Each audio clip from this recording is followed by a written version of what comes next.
Excellent, that's great.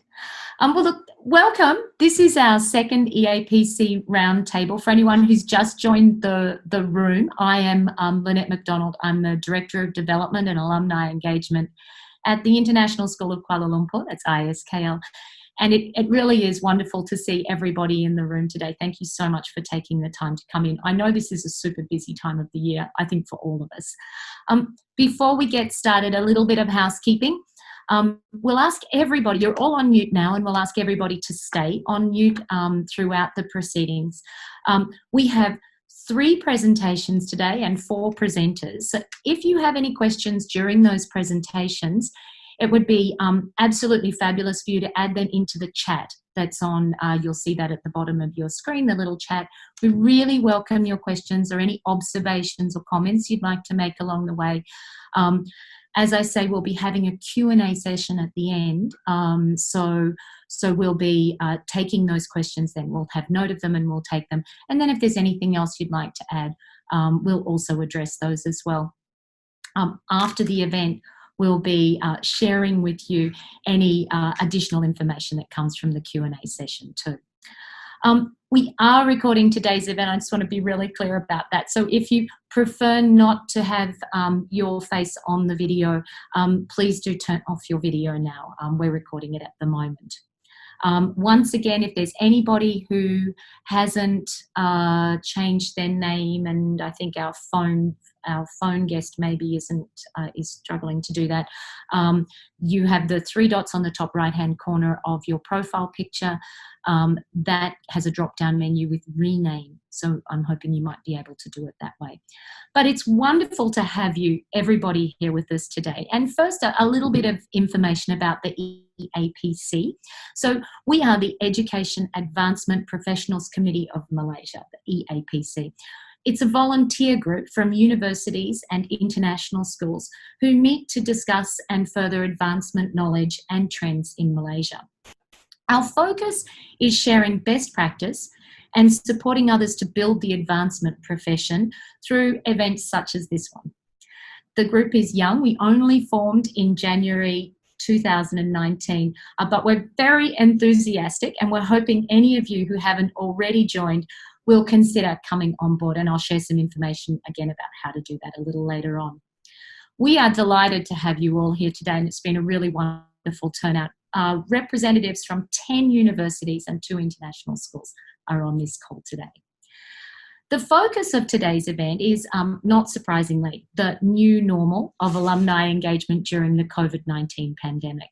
No doubt, we have all had to change the way we work since the MCO came into force, and that's more than 6 months ago now, so we've all had some interesting experiences. This is a chance to explore some strategies and some successes. Our speakers will highlight some of the new initiatives they've worked on, the challenges and the successes there. It may even be that there are some positives about this new normal that we're experiencing.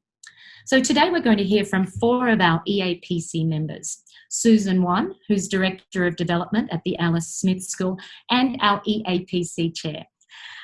She will delve into the now familiar world of virtual gatherings and share her experiences organising the Golden, Rising and Shining Stars virtual reunions around the world. Sue Ann Chia is Head of Alumni Relations and Cultural Exchange at Sunway University. She'll be joined by, she's also our EAPC Secretary. She'll be joined with Sharina Iman, who's Senior Executive of Alumni Engagement at Monash University, Malaysia, and our EAPC committee member. Sue-Ann and Shanira will tell us how they managed to get their lockdown alumni audience off the sofa for their Go the Distance running virtually for a cause event. And finally, Masna Ramli, who's Head of Alumni Relations Office at the University Technology Petronas, will lead an intriguing session called Brewing and Infusing What Made the Brown Bag Tea Interesting. So I'd like to jump straight in and get started with the wonderful Susan Wan, Director of Development at the Alice Smith School. Susan, would you like to take it from here?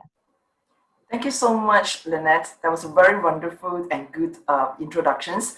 Good morning and welcome, everyone.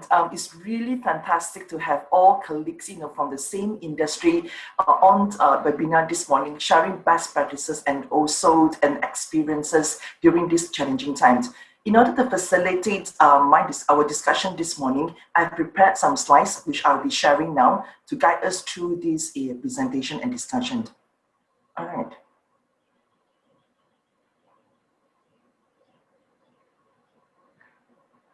Now, as you could see from the screen, no doubt that 2020 has been an unprecedented year. Never in our wildest life we will actually come across this global pandemic that has affected all of us, not just on our health, but socially and economically. And most of us were actually feeling rather fearful, anxious, uncertain as we enter and navigate ourselves during the uncharted waters. I'm quite sure all of us who are professionals, alumni relations, personnel, and also fundraisers are having a challenging time trying to navigate during this period of time, especially when all of us are so used to having in-person events. Aren't we? I mean, hardly during those days, we have heard about virtual events. I think the nearest that we could come up to was just teleconferencing, and in some organizations it was considered like a luxurious because you need those expensive software like Oracle, in order to do your teleconferencing, to do your Skype. And nowadays Zoom is just like the buzzword, just like how you use Google. You don't go to your Cambridge dictionary anymore to look for words, but you Googled it. Just like when you have your online events and meetings, you Zoomed it. So this is how things have changed drastically. And of course, Alice Smith being the oldest international school in Malaysia and having been established since 1946, we have a vast majority of our alumni residing over in Europe especially, and follow through in Asia and subsequently in Australia and New Zealand. So before Malaysia went into a full lockdown back on 18th March, we have actually planned to have our reunion happening in Sydney in April, followed by Australia in the Singapore end of April, and subsequently in London in May. And back then in July, we were supposed to have this thing called as the Balik Kampung, back home to your school in July, which is a normal annual get together for all alumni coming back to Malaysia during the summer holiday. So when the lockdown happens, when we thought that it's only 2 weeks, it extended to a month and 2 months and 3 months. That was when we really have to think very, very hard. And that's when we have to navigate. And during that, we actually took the decisions to have the very first reunion virtually. And I'm quite sure most or some of us will have come across a lot of reading of white papers and blog, arguing, where alumni practitioners are arguing, saying that, are you sure that virtual events does work when it comes to reunions? Here we are.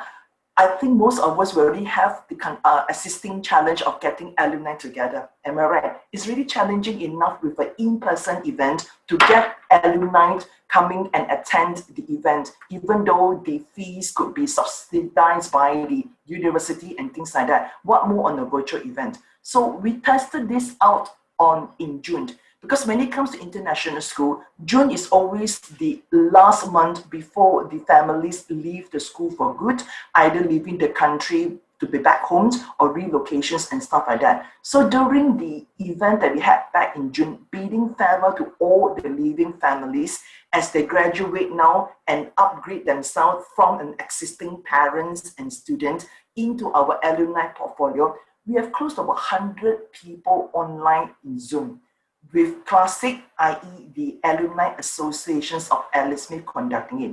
And we knew for sure that it does work. That was a very good trial basis, and that helps us to actually prepare for our very first Golden Star event held back in 18 August last month, and followed by the Shining and Rising Stars. Now, some of you might ask, what is all this Golden Stars and Rising Stars? What we did is that as part of our engagement and profiling our alumni, we actually use our school's motto, See Itu et Extra, which means in this way, you shall reach the star. So from then, those alumni who are 45 years and above, instead of calling you the older alumni, we actually categorize them called as the Golden Stars alumni. And for those who are between 25 to 45, we call them as the Shining Stars, because this denotes the alumni who are just completed the university or in the earlier part of their career as they're building up their careers in the industry.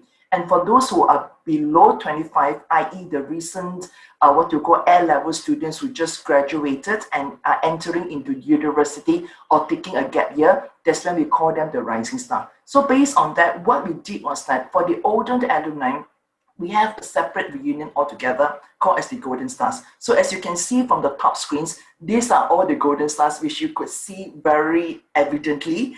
Is gray hairs. They are more senior. I'm not saying they're old, but they're definitely much more experienced group of alumni, where the way they feel nostalgic about the school is very different compared to those rising shining stars. I guess in audience, some of us are parents. These are our kids. You're talking about the young alumni who resonate and really back to the school or universities very differently compared to anyone that's above 45. So this is how we actually recategorize these two reunions. And we also want to ensure that we have a comfortable group. When we did the first trial with the living families, we have close to 100 people, and we have a bit of challenge trying to get everyone engaged. So from the portfolio that we have done, we actually segregated it. And the next screen actually tells you that we actually had a lot of fun. As you can see, we have young alumni, the older alumni, sharing their memorabilia, and you'll be surprised to know that they do take the trouble to get that prepared. And what happened is that when we extended the invitations, we actually did request the alumni to bring along all your favorite, most memorable memorabilia to share during the webinar. And that really helps to create the sense of nostalgia, the sense of belonging, and things like that. So having said that, I've actually prepared one, I think, important and useful slide that tells you the 5 tips of what you need to do. All right. And this slide came about from the 3 virtual reunions that we have done. Of course, there was a lot of discussions after the whole event with my teams on what went wrong, what went right. So instead of all of you testing it like what we did, the first event, we actually met some stumbling blocks. So we actually rectified it and make it better. And here I am. We are Alice Smith School. We actually like to take this opportunity to share it with all members. Now, KYA, know your alumni. That's really important. I did record reading some white papers and blogs and even entering some chats among some alumni associations where some professional people say that virtual reunions would not work. But it's proven ground, it will work. Because the challenge here is that imagine putting a group of people, of alumni together, unless they come from the same year group, am I right? Class of 1990s. If they are from the same year group, it's not a challenge because they will know most of them. But the challenge will come when you're putting a group of alumni from different year group and era. That's when you have your alumni registered for your event, it's very important for you to have a good database, i.e. if you are running on Blackboard, token tag, or even in the graduate, just to name some of the alumni software that you have, that allows you to go into your database and profiling very well. Or even if you have your alumni data on a spreadsheet, you have to know, for example, Susan is from residing in where now, and which year is she from? And from that, you map it against of other guests who have already registered for the event. In fact, it's also a strategy for you to also get in touch with the other alumni who says that, like for example, if you know that Susan knows Marina, and Marina is in the same year group, you can actually drop her a private message or an email saying that, hey Marina, you're in the class of 1990. Are you aware that your friend Susan is also online that day? Please do join. So it's a recruitment strategy to get people online.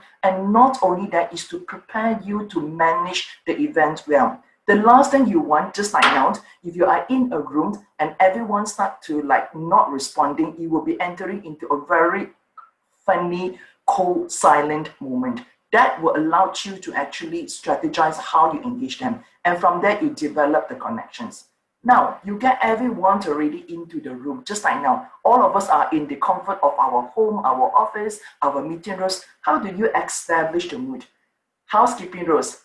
On your camera is our reunion. Do you know that we are very pleased that for both the reunions, including the main ones, all the alumni actually did switch on the camera. So we saw some alumni, actively walking and jogging, in the park, while also holding on to their mobile phone and trying to get access to us. And at the same time, and this is how you get them, because if you get them in person, definitely you want to see their face on camera. And more importantly is that you need to have an engaging and good moderator.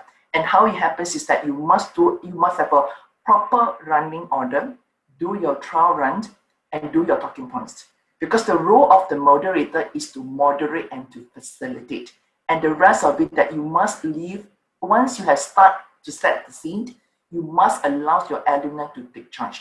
And you will be surprised to know that after the first 10-15 minutes, once you have set the scene, the mood, break the ice, your alumni will automatically take charge of the virtual event. So it's very important for us alumni practitioners to actually have all this preparation work done first before you go online, even to the extent of testing out your technical aspect, and things like that. And also get your props ready, your memorabilia. You can't go wrong by telling them that in the invitations, if you're still holding on to your yearbooks, which is a norm that they normally have, your uniforms, your any of your textbooks and your exercise book, please bring it along. And you yourself must also have all these props ready to get them excited, and that's when the alumni will go into their drawer and try to, take out all those items. Brand your event, just like now, as you can see from the screen here, because we are part of the Eapc, we have our backdrop branded, so you have also established the kinds of professionalism, and things like that. So that is the mood setting. And of course, in setting the mood, you're also walking down the memory lane. So what happened is that after the moderator has welcomed everyone, we started to do a simple 3-pool questions. It's like, which one of you are from your houses? Because we have 4 houses altogether, so we ask them to dig a pool, and we ask them also, what do you miss the most about the school? So you know that Zoom allows you to do short online pool, and you can see the results immediately. So that is a very great way for you to actually get these people excited. Oh, it seems to be like we have more people from the greenhouse, and let's go, the green people, and you get them feel nostalgic back again, and this is how we set the tuned manner. And not to mention, again, get them to share their memories, best stories about which teacher, best memorabilia, and tell them beforehand when you're extending the invitation so that they can actually have all these informations and items ready for you. And you can never go wrong with a school song. We ended up both the virtual events with a school song, beautifully sung by our primary students that we recorded last time. I can tell you that will melt your heart and put them back into the mood again. It's because of the fact that this event is not the first, it will be more other events of you engaging them. So those are the 3 important points, and not to mention that before that, you need to do your research. Timing is very important. In our case, we actually choose to have it in Malaysian time at 5 o'clock. It's because it's 10 o'clock over in Europe, 7 o'clock over in Australia. And unfortunately, it's 5 o'clock over in the States. But the nearest that you could get, because if you get your timing wrong, you will not be able to cater for other alumni or other part of the world to actually join you. Last but not least, you have your alumni on board. Get them, share with them what's the new development, how could you support them, and let's get them connected. I think the aim here now is actually to make your alumni associations home to them for their opportunities and possibilities. So I hope the 5 quick tips that we have shared that came across with a lot of trial and error together with my team really helps, as you zoom your way out with your alumni. So I'll pass it back to Lynette in order to proceed with the next sessions.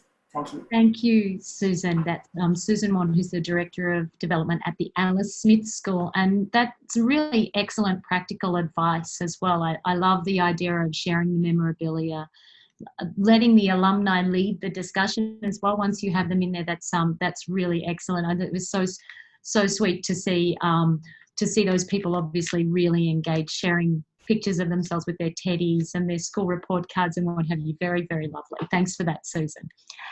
So moving along, our next presenters today, Suan Chia, Head of Alumni Relations and Cultural Exchange at Sunway University and our EAPC Secretary, along with Shanira Iman, Senior Executive Alumni Engagement at Monash University, Malaysia, and our EAPC Committee member. Suan and Shanira are going to tell us all about how they managed to prepare for and execute their Go the Distance running virtually for a cause event. I'll hand it over to you two now. Thank you, Lynette. Okay, so we're going to share with you a bit more about what we did during this period, and it's a virtual run, and we made it a little bit different than the normal virtual run that other people are organizing.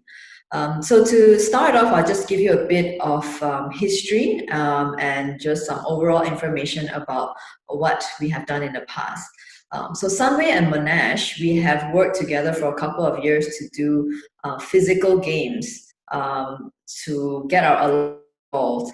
And the purpose of running these kinds of events are mainly to allow alumni to come back to campus in not only through reunions or mentoring or sharing their experiences, but also for fun and for fitness. And we tend to be able to reach out to different groups of alumni if we do different kinds of events, as you all would know. So that was the objective of starting off this physical games, sports events between our two institutions. And it's also a collaboration with the sports team on our campus as well. So when we first started doing this, so the big picture is that when we first started doing this, that's what we intended to do. And after a couple of years, this year, we had intended to open it up to more institutions, to have more games, and to involve more people. But as we all know, this pandemic hit, and we had to rethink what we wanted to do and relook at how we were to run the event.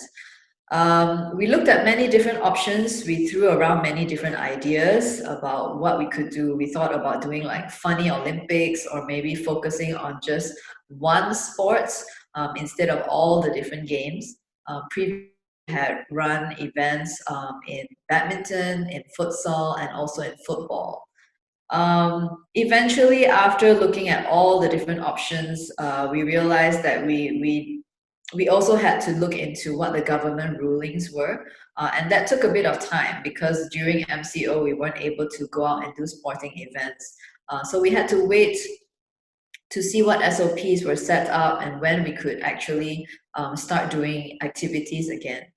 At the end, we decided on doing a virtual run, and even then we had to take our time to hold off and wait because the SOPs kept changing.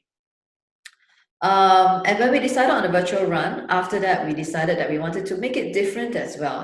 It's a lot of people are doing virtual runs out there, and we wanted to ensure that it was meaningful and not just another one of those runs that people could participate. So what we did was that we a charitable cause to be part of the run. We made it so that for every 100 kilometer achieved cumulatively from all the participants, we would donate 100 ringgit to an NGO. And that brought in a different aspect so that the runners would feel that they're doing something meaningful and not just running for the sake of running. Then came the other part of this NGO part, which is that we wanted to select an organization that was relevant to us and not just someone who was out there that people the period that we were in. So one of the things that we thought of was that we wanted an organization that was related to our alumni somehow. We wanted the beneficiaries to be in the Sunway area or the surrounding area because that's the closest constituents to us. And we wanted it to be really well linked. So as we looked around, we all brainstormed, we all went around to look at different organizations, and we finally selected an organization which was co-founded by a Sunway University alumna. And in all their volunteering opportunities, they involve Monash University volunteers. So it's very relevant to institutions. You know, both institutions are involved in the organization. And the beneficiaries were refugees who were around our area. So we also indicated that when we worked with this organization, that the beneficiaries needed to be around Sunway and the surrounding area because we wanted to make an impact to the people around us and not to someone or a group which might be far away, which we might not see the impact of. So that's how different, and we wanted it to be something meaningful for everyone involved. And it turned out to be a really, really good success because we did not expect that we did, and we did receive really good responses. So I think it's something that we will definitely keep in our repertoire for the coming year. But I'll share a bit more about our upcoming plans towards the end, and I'll just pass the time to Shanira to share a bit more about the logistics and maybe some of the we had to think about as we ran this event. All right, thank you, Sue-Ann. So on the logistics part, I'll be touching on 4 main items. The first one being the timeline, the platform we use, the challenges we face, and the unusual requests that we received, and lastly, the giving ceremony. All right, so basically we planned for this event since April this year. All right, and then we had weekly meetings.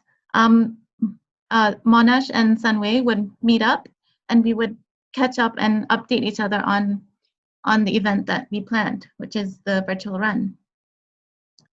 Okay, so we decided to have the registration for a whole month. We started in July and throughout July and August. And the virtual run period was for the whole month of August, okay? And then it would end on the 31st of August. So any submissions after that, it wouldn't be counted. It was strictly until 31st August. And lastly, our handover ceremony was held recently on the 22nd of September. All right, so this was our first time organizing this kind of event, and we were not sure of which platform to use. And there's so many tracking platforms out there, so many apps, and we finally decided to use Strava. So Strava is a famous tracking app, and one of the main reasons why we decided to use it because it's very user-friendly, and it was also recommended by our counterparts in Australia. They're very familiar with it. So Strava, so here you can see the interface of Strava. We created a club in Strava, and another feature Strava has is a weekly leaderboard, right, which is generated automatically. So you can see the distance that the runners ran, and it will appear every week. Yeah. And this is the poster that we created on the instructions to join the event. All right. So our target was 2,000 kilometers for the whole run. Okay. And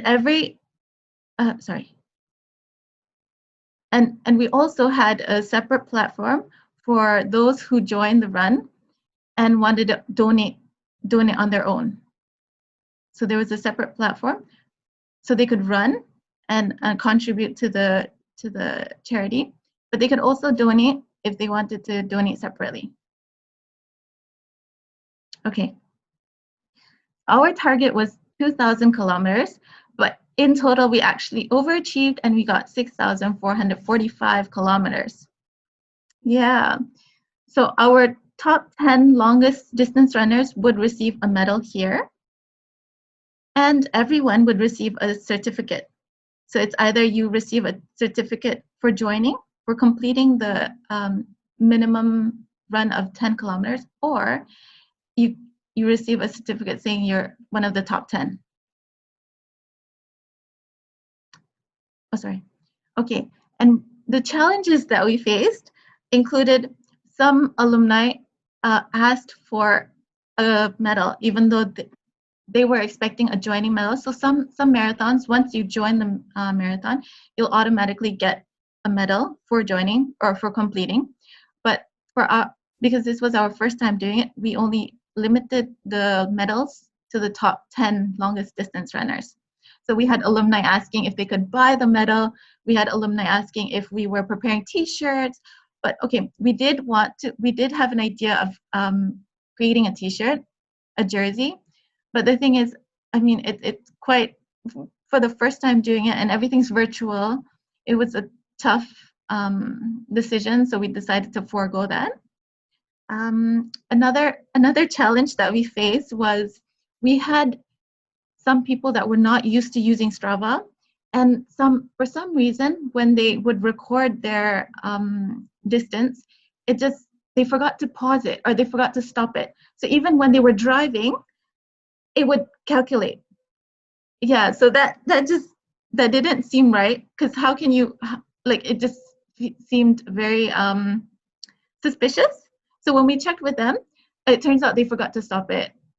So that was a challenge, because we wanted the top 10 longest distance runners. We didn't want, it's either you walk or you run. So we had to make sure all the runners actually ran, like they didn't calculate their distance by driving or traveling. Yeah. And lastly, our giving ceremony we had last week. It was held at Sunway University. It was a very small ceremony, abiding by the SOPs.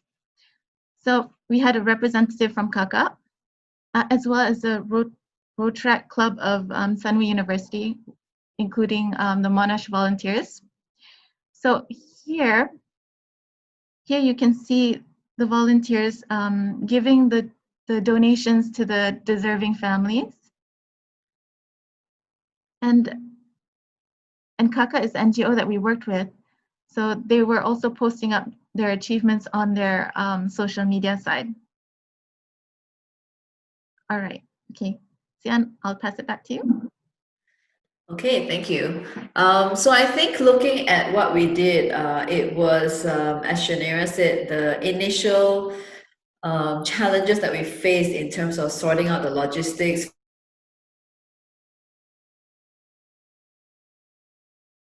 had different requests and special issues that we were trying to face.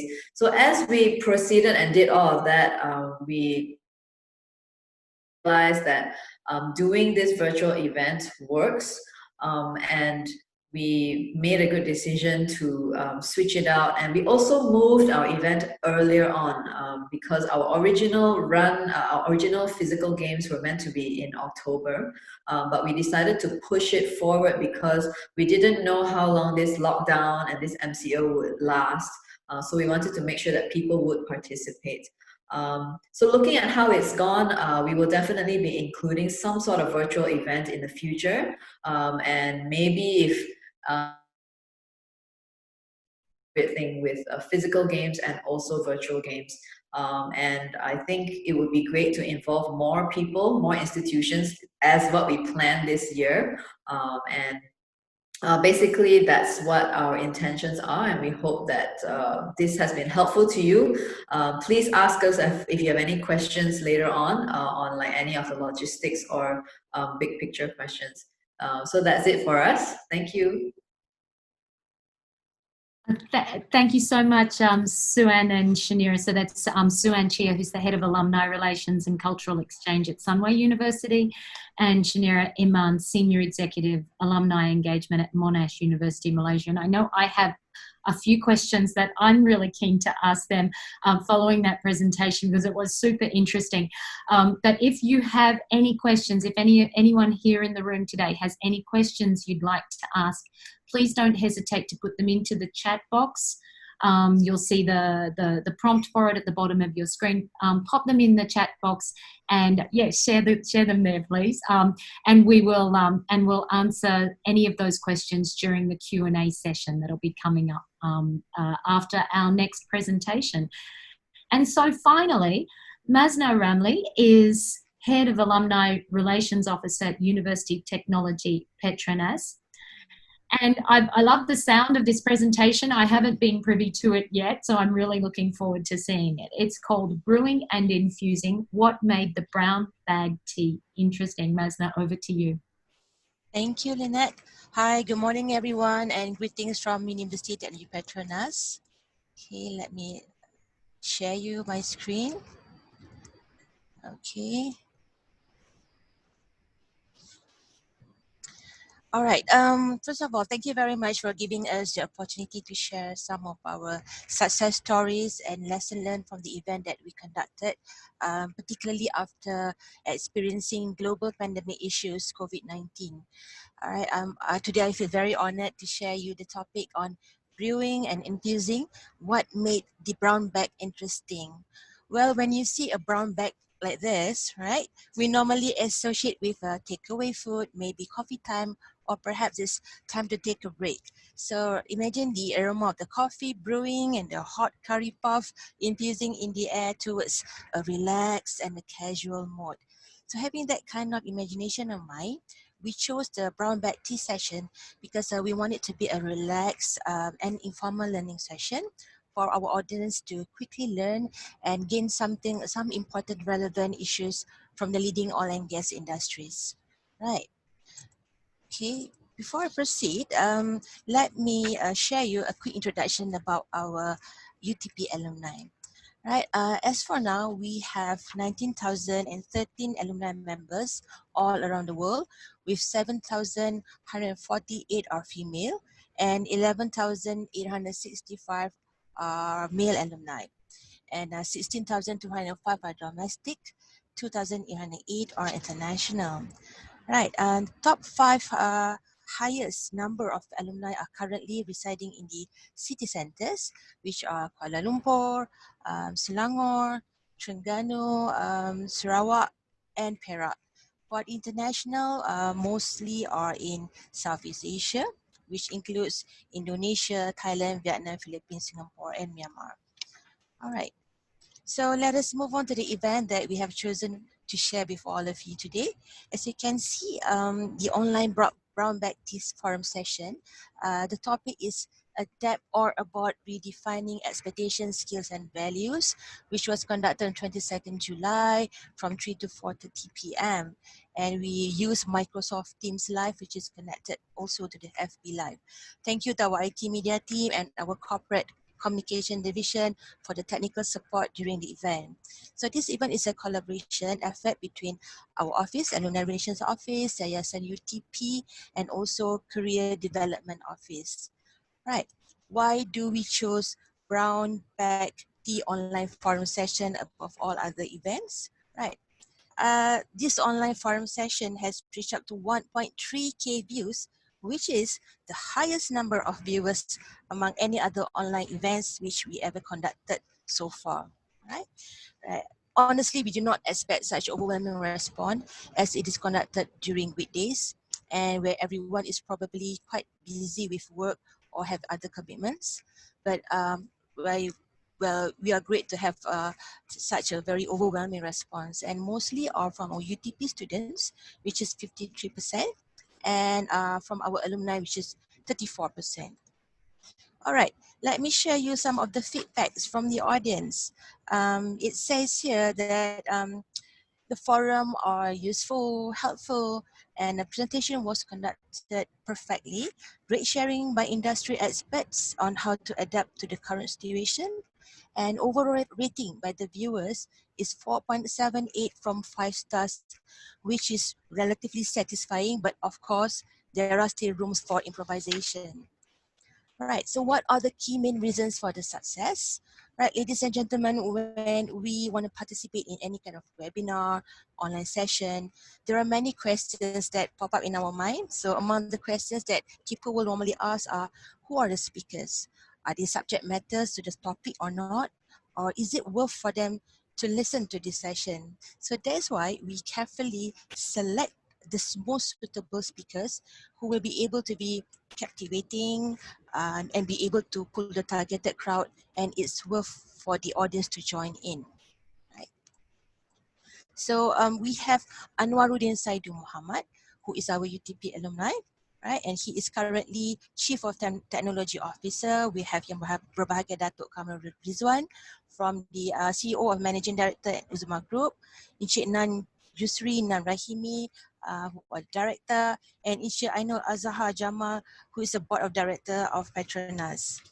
Right? So these are all well-known speakers, which are not only popular and to the alumni, but also to the students and those who are generally related to oil and gas industry.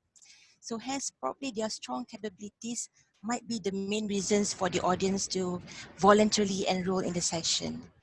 Right. So second main reasons for the success, we believe that the topic that we have chosen best suits for both the current situations and also the targeted audience preference. When COVID-19 pandemic hit us globally, there are many industries are severely affected. So some have lost their jobs, some have to find other alternatives to continue surviving, and most people felt insecure in terms of career positions. So when people were considering whether they should remain in the comfort zone, or do we need to change their strategies, right? So the discussion in the webinar revolves a lot about understanding and the challenges first, and preparing oneself mentally and physically before choosing the right strategy. So as shown here on the screen is some of the topics which were discussed in the brown bag tea session, right? Okay, so number 3 is effective methods of promotion and marketing strategies.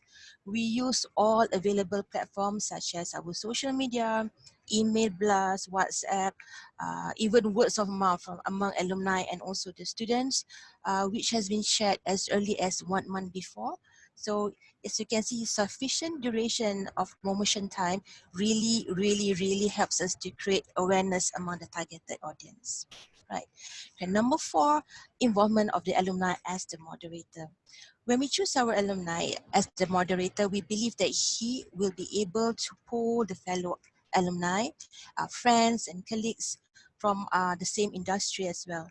So with his recent appointment as the Yayasan UTP Board of Trustees, it gives us even stronger credibility as the university who produce well-rounded graduates. Okay. All right. So, of course, every success comes with challenges. So let us look at the challenges that we have. Number 1 is locking the date and time for the speakers from the different time zone. Right. Getting speakers is not an easy task actually, because important figures are normally living a very hectic schedule. So one of the speakers was in London at that time. So we really need to make sure that everyone is convenient to the suggested time and date. Number 2 is deciding on the topic. There are vast topics to be chosen, and it's quite challenging to make sure that the topic is first, must be critically relevant and highly demanded by the audience, and second, be able to be delivered by the speakers effectively. So as the organizer, we need to understand from both sides so that we can really decide the best for all. Right, number 3 is running the event virtually. Right, since this is our first large-scale webinar conducted, we really put on high emphasis on essential requirements such as connectivity on the online platform, the audio, the visual, the internet connection must be very strong and stable because it is a virtual event, right? It's not a physical event. Right. Last one is the communications. All communication must be very clear. Right. Our committee is working on a split time working basis, which is we have team A, we have team B, who is working on the alternate weeks. So it is quite challenging to manage an event without a prior, face-to-face interaction. So we heavily rely on WhatsApp, phone calls, and online meetings to do follow-ups and finalizing things. Right. Okay, so how do we overcome all these challenges? First is effective job delegations and teamwork. No matter how big or small an event is, clear work delegations and teamwork is the most important component to achieve a success.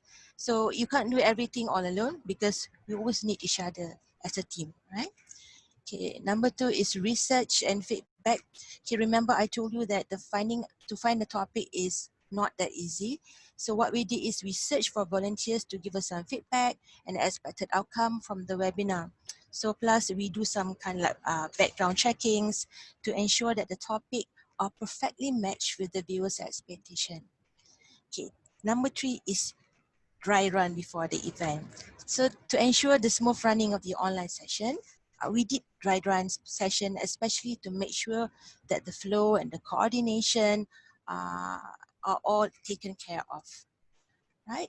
And last is strong and stable digital platform where you have to choose a stable online platform so that it can easily support and accommodate for all participants to join in, and it is accessible from all over the world. Right, so I guess that's from me. That's all from me. I hope this sharing is helpful and beneficial for everyone out there in managing your event. So passing back to you, Lynette. Thank you so much for that, Masna. Really interesting and so impressive. 1,300 participants in that event. That's really a very impressive figure there. As is your backdrop, wherever your office is there, Masna. It looks pretty amazing and high tech. Thank you very much. So Masna Ramli is Head of Alumni Relations Office at University of Technology Petronas, explaining the Brown Bag Tea project, which seemed to bring together some really interesting speakers talking on incredibly relevant topics for the industry and for those participating in it for that special virtual event. And now I'm very pleased that we'll be able to take your questions in our Q&A session that will run for about 7 or 8 minutes before we wrap up today's event. And we did have a little question into the chat from Min, who was asking about the sign-up fee for any alumni or for those people joining the virtual running event that was held as a collaborative exercise between Sunway and Monash. She was also interested to know whether there was additional fundraising that was done alongside the running event. So I'm wondering if perhaps Suen or Shanira might be able to just talk to that for a second. I think our colleagues Karine and Rizwan also helped to respond to the question. But just to clarify, no, our alumni were not charged. I think because this was the first time we were doing it and we weren't really sure what the response was.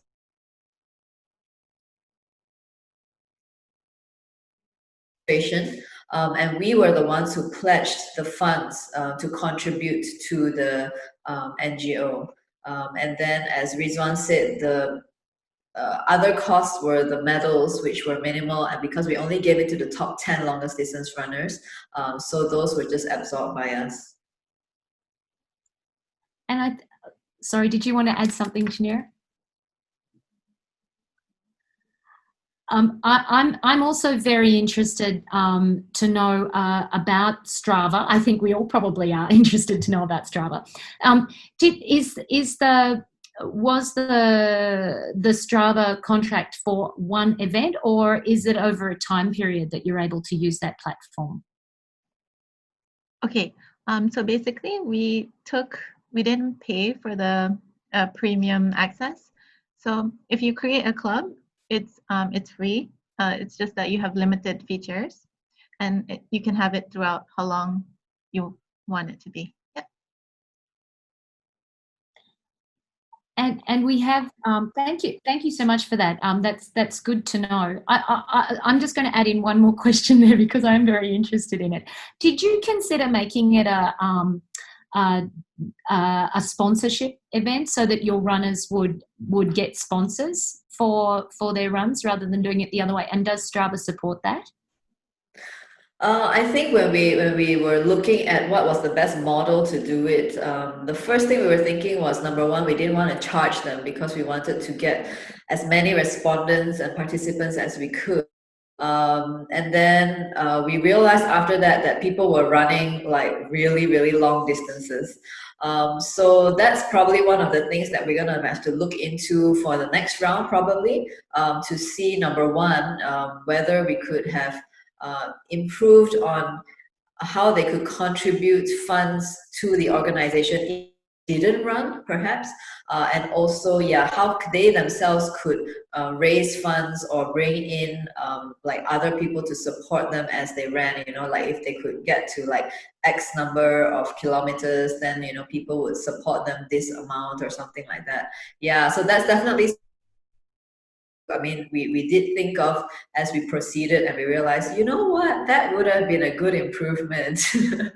Yeah, that's right. It's quite interesting. Susan, did you want to say something? Yes, I just wanted to ask, because virtual run is definitely something that's very new. In fact, a lot of organizations in Malaysia was used to organize a reputable in-person run has turned themselves into virtual runs. Obviously, there's many type of software or platform that you can use. So Monash and Samir, meaning to say that your first time of doing this virtual event was actually more focusing on getting alumni engaged by participating in the run. So everything was given complimentary, supported by the funding of your Alumni Relations budget. And of course, from that pledge of them able to complete how many runs, and that was the amount donated from your own university's budget to Kakak, that is the beneficiary of the whole event, is it? Correct. Okay, and of course, what do you call, the cost was minimum because the usage of Strata is free, and yes. you only paid for the medal for the top 10 runner as per se.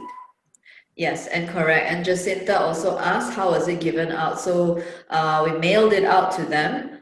So that was like another small cost that we had. So that's, they're really happy when they receive the medal. They take photos and send it back to us and say, oh, I got my medal, so that's quite nice. Also, on media for you. And just moving along, because I'm really aware of our timing here. We had another question from Lai Yi to ask how you promoted the event to recruit the runners. Can you walk us through that a little bit? And the amount of time you spent preparing. Shanira Chet mentioned earlier about us starting already the planning from April, because we had intended to do our physical sporting event anyways. Knew that we wanted to start planning. So it took a bit of time. I would say, yeah, Lai, it started around April. And then we had to back and forth, wait for government regulations, wait for fees, and then think about, okay, which event would work. And then in terms of promotion, we did it all online, definitely just on Facebook, on Instagram. What kind of response to expect, and it turned out really well. We also had our own personal connections of people alumni we knew who run and enjoy doing, like long distance kind of things, and Shanira runs as well. So we reached out specifically to a few of those people, but the majority of people were just through our online social platforms, media. and they read about it, and then they just signed up on their own. Excellent. Thank you so much for that. We are just moving along. We have a question for Masna as well about the brown bag tea event. How long did it take you to plan and execute that event? It seemed like there was quite a bit of organisation. It was quite slick, and especially the research part to come up with the trending topics. You mentioned, Masna, that you did quite a bit of research to make sure that you were on the mark there. Okay, well, actually, we already planned this like a year before to have the collaboration, right? So it's way before we had this idea of combining, because two of the speakers are our Students Development Advisory Council members. So we took this advantage, the privileges of having these people, these prominent figures in oil and gas, plus with our alumni members. And there we go. We plan it quickly and just grab the time. But at first we wanted to do it physically, but once we got hit by this pandemic issue, we tuned it into a virtual event. And I guess it takes like less than 2 months for it will be really well organized. And the research and getting feedbacks from our fellow alumni and staff and students, I think we do it a month before we start. And it's not that difficult actually when we get all the feedbacks and we ask around and we do discuss with the speakers as well. And that is how we finally manage to get the topics and what are the G's that we are going to focus on. So I think the key essence of the main what do you call this success, I think, is the time and prepared ideas and planning as well. Right? And Masna, just one thing from me as well. Did you make it a registration event, or were people able to just come in and just? Yeah, it's a registration event. So we did do a promotion and we do open once, let's say, those who have the latecomers or who just got to know about this event at that particular day. We are open for, so it is by registration and also open walk-in participants. Right? Okay. Excellent. Thank you so much. We have one more question that we can probably squeeze in from Shasya. Sorry, and I'm sorry, Shasya, if I haven't pronounced that correctly. A general question: what do you think alumni would like to know? Is it more on the institution's development, employment opportunities? Who on the committee or one of our speakers would like to speak to that? I guess maybe I start off by saying that it all depends on the kind of alumni that you have. Just like in our case, if you are referring that questions over to the golden alumni, which is alumni of 45 and above, obviously it's not so much about employment opportunities, but it's more of like, how could I get back in contact, with my older alumni, my friends whom I've lost contact with. But in the case of those younger alumni, in our case, the rising star or the shining stars, which are about to coming to the end of their universities or in the early part of the career, obviously employment is very important because they would like to know, for example, is one of my seniors, running this hedge fund associate companies that I could actually get a privilege of being connected as a potential business partner or even an employee. So it all varies again as to what kinds of alumni are you looking at. So there's no right or wrong. I would say that it depends on the age and the need of your alumni. This reason why it's very important to KYA, know your alumni. Thank you so much for that, Susan. And I think with that, we're running near to the end of our time today. But I just wanted to take this opportunity to show you something that's very special. And so I'm going to show you share my screen right now. And ta-da, I feel like we should have an unveiling here. This is our Eapc Malaysia website. I hope that some of you might have taken the opportunity already to have a look. Members of our committee and especially Susan, who's just spoken, worked very hard to put this site together, and we hope that it's going to be a really fantastic resource for all of all of you who sign up to be members of the committee. I'll just scroll through for us a minute to show you what it has to offer. So it tells you a little bit about us, our purpose, what we're here to do, sharing resources, webinars and training, and member networking. We hope to bring advancement professionals in Kuala Lumpur and in Malaysia together to really strengthen this profession in Malaysia. So one really important element that I want to show you, well, there are three actually, let me take you in. So we have some sharing of resources. Once you, there are some public resources that we're able to share, but by becoming a member, you'll be able to sign in and have even more of those resources to share. We will be doing webinars and training, and you'll see, you'll be directed to these event pages, and there'll be little recaps of what we do and some nice photos to share. When you, very importantly, click onto this final section, which is our membership sections, you'll see the committee members here, and we'd really love to hear from you anytime if you have any additional questions today. I know any of us would be very happy to answer those. And we also have, you'll see at the bottom, a new LinkedIn page as well. So we're really keen for you to come in and click here to become part of our network and to sign up for membership. And I hope that everyone will consider doing that. I'll just come back to the screen now.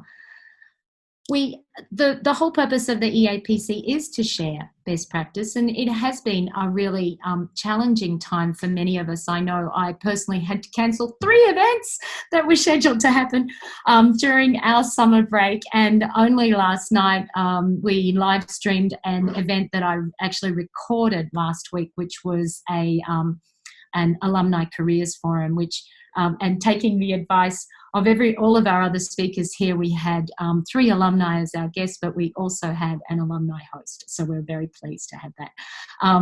But, you know, we're all trying new and different things and finding our way. And I think today we've heard 3 really excellent examples in quite different areas of events that have engaged alumni, that have had some success. And, you know, as with everything, there are always going to be stumbling blocks along the way and challenges that some are foreseen and others are unforeseen. Who would have thought the Strava app would continue working while people were driving? I mean, you just don't know that. Who would have thought everyone wanted to have a medal posted to them? So all of these things, it's really wonderful to share and to be able to build a community of advancement professionals in Malaysia. So thank you so much for joining us.